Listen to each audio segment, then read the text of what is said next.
जय श्री कृष्ण। श्री योग योगेश्वर पूर्ण पुरुषोत्तम भगवान श्री कृष्ण का हमेशा से अपने भक्तों से यही कहना है, तू करता वही है जो तू चाहता है और होता वही है जो मैं चाहता हूं, तो तू वही कर जो मैं चाहता हूं, फिर होगा वही जो तू चाहता है। बोल बांके बिहारी लाल की जय। भक्त और भगवान के जीवन से जुड़ी सत्य घटनाओं की श्रृंखला में हम आपके लिए लेकर आए हैं श्री कृष्ण और भक्त जस्सू जी महाराज के जीवन से जुड़ी एक सत्य और आश्चर्यजनक घटना। स्वागत है आपका आस्तिक स्पिरिचुअल सीक्रेट्स में। हर मंगलवार, गुरुवार, शनिवार और रविवार को हमारे वीडियोस पाने के लिए चैनल को अभी सब्सक्राइब करें और बेल आइकन दबाकर ऑल वाला नोटिफिकेशन चुनें। और हाँ, आगे बढ़ने से पहले वीडियो को अभी लाइक कर लीजिए। भगवान श्री कृष्ण के भक्त जस्सू जी वृंदावन के नजदीक ब्रजवासी गांव में रहते थे। उनका पूरा जीवन कृष्ण भक्ति और कृष्ण के नाम को स्मरण करने में ही बीता। यही उनकी दिनचर्या भी थी। वे कहीं भी होते, किसी भी अवस्था में होते, उन्हें जब भी जितना भी समय मिलता वे अपने नटवर नागर के ध्यान में डूब जाते। वे संतों से और दूसरे भगवत भक्तों से बड़ा प्रेम करते थे। वे थे तो किसान, पर वे किसानी का काम किसी तरह के मुनाफे या फायदा कमाने के लिए नहीं, बल्कि अपनी रोजी रोटी चलाने के लिए करते थे। उनके खेत में जितनी भी अन्न की पैदावार होती, उससे वो उतना ही हिस्सा अपने पास रखते जिससे उनकी जीविका चल जाए। बाकी अनाज या उससे आए हुए धन को वो संत महात्माओं की सेवा और दूसरे भगवत भक्तों की सेवा में अर्पित कर देते। इसलिए उनके पास कभी भी बहुत ज्यादा धन नहीं होता और ये बात उस गांव के सभी लोग और आसपास के गांवों के सभी लोग भी भली भांति जानते थे। एक दिन की बात है, एक बार वे खेतों में हल चला रहे थे।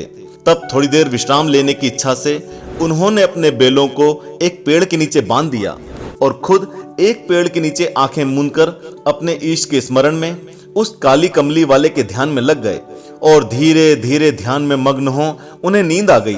तब ब्रजवासी के कुछ चोर उनके बैलों को चुरा कर ले गए। अब भगवान श्याम सुंदर को चिंता होने लगी। मेरा भक्त जो संतों और मेरे दूसरे भक्तों की सेवा करता है और उनके बारे में ही विचार करता रहता है, वो जब नींद से उठेगा और जब उसे अपने बैल अपने पास नहीं दिखेंगे तो उसका मन बड़ा ही उदास हो जाएगा। बस ऐसा सोचकर लीलाधारी श्री कृष्ण ने अपनी दिव्य लीला से वहां ठीक वैसे ही दो बैल प्रकट कर दिए। अब भक्त जस्सू जी नींद से उठे और उन्होंने अपने बैलों से हल चलाना प्रारंभ कर दिया। उन्हें तो पता ही नहीं चला कि ये बैल मेरे हैं या भगवान श्री कृष्ण ने अपनी दिव्य लीला से प्रकट किए हैं। कहते हैं इस तरह पूरा 1 वर्ष बीत गया। अब जिन चोरों ने भक्त जस्सू जी के बैलों को चोरी किया था, वे भक्त जस्सू जी के आश्रम के नजदीक से गुजर रहे थे। वे ये देखकर हैरान हो गए कि जैसे बैल हमने चोरी किए थे, ठीक वैसे ही दूसरे बैल इनके पास कैसे आ गए। वे डर के मारे ये सोचने लगे कि हमारे घर के बैल इनके पास आ गए होंगे। वे घबराकर भागते हुए अपने घर गए, पर वे घर जाकर ये देखकर हैरान हो गए कि उनके घर पर भी वैसे ही बैल बंधे हुए थे। वे दोबारा भक्त जस्सू जी के आश्रम पर आए, वहां भी वैसे ही बैल बंधे हुए थे।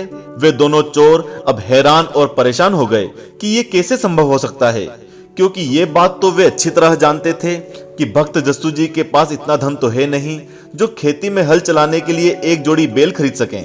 लेकिन बैल तो अभी भी उनके आश्रम में ही बंधे हैं, तो आखिरकार ये बैल आए कहां से। अब उन्हें उनका अपराध बोध कचोटने लगा। वे पश्चाताप की अग्नि में जलने लगे और उनकी आंखों से आंसुओं की धार बहने लगी। वे रोते रोते ही जस्सू जी से हाथ जोड़कर कहने लगे, हमें एक राज की बात बताइए। हमने आपके 2 बैल 1 वर्ष पहले चोरी कर लिए थे, फिर आपके पास ये हूबहू बैल कहां से आ गए।